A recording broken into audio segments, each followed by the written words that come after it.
ડાકોરથી એક ચોંકાવનારી ઘટના સામે આવી. ઘટના સાંભળીને તમે પણ ચોંકી જશો.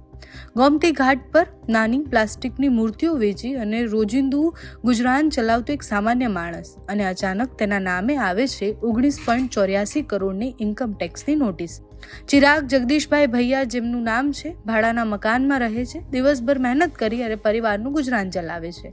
વર્ષ 2021-22 માટે 11.86 કરોડ અને 22-23 માટે 7.98 કરોડ ભરવાની એક નોટિસ આવે છે.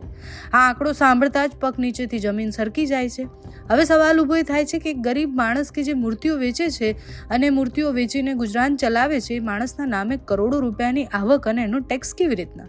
શું આ કોઈ ટેકનિકલ ભૂલ છે કે કોઈ છેતરપિંડી કે સિસ્ટમમાં કોઈ મોટી ખામી છે?